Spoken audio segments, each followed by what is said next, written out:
ഇന്നൊരു കുട്ടി ഒരു ബർത്ത്ഡേ സെലിബ്രേഷൻ്റെ വീഡിയോ ആണ്. അപ്പോൾ പിന്നെ ബർത്ത്ഡേ സെലിബ്രേഷന് നമുക്ക് കേക്കൊക്കെ സെറ്റ് ചെയ്താലും വെച്ചൊരു സിസ്റ്ററാണ്. അപ്പോൾ ഞങ്ങൾ ടോപ്പറൊക്കെ സെറ്റ് ചെയ്ത് വെച്ച് അപ്പോൾ അങ്ങനെ കേക്ക് കട്ട് ചെയ്യുന്ന ടൈമിലാണ് ഞാൻ ആലോചിച്ചത്, ഞാൻ എൻ്റെ സ്റ്റാർട്ടിങ് കേക്ക് ഉണ്ടാക്കാൻ തുടങ്ങിയൊരു ടൈമിൽ ഞാൻ 4 കേക്ക് ചെയ്തിട്ടുണ്ടായിരുന്നു.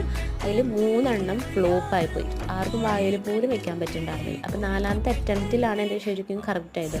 അപ്പോൾ 4ാമത്തെ അറ്റംപ്റ്റിൽ എന്നെ ഉമ്മിച്ച് പറഞ്ഞ്, ഇതാണ് നീ ഉണ്ടാക്കുന്ന ലാസ്റ്റ്, ഇതിന് ശരിയായെങ്കിൽ പിന്നെ നീ കണ്ടിന്യൂ ചെയ്തോളാൻ പറഞ്ഞു. ഇത് ശരിയായില്ലെങ്കിൽ ഇതിവിടെ നിർത്തിക്കോളാനും പറഞ്ഞു. അങ്ങനെ ആ മോട്ടിവേഷനാണോ അത് പേടിച്ചിട്ടാണോ എന്നറിയില്ല, 4ാമത്തേലാണ് എൻ്റെ കേക്കൊക്കെ സെറ്റായത്. അപ്പോൾ പിന്നെ ഇപ്പോൾ അതൊക്കെ ആലോചിക്കുമ്പം എന്തൊരു മണ്ടത്തരാണ് ചെയ്തതെന്നാണ് ഇപ്പോൾ ഓർമ്മ വരുന്നത്. വേറെ ഒന്നുമല്ല, അന്നൊരു മെഷർമെൻറ്റ് കപ്സ് അങ്ങനെയൊന്നും ഉണ്ടായിരുന്നില്ല.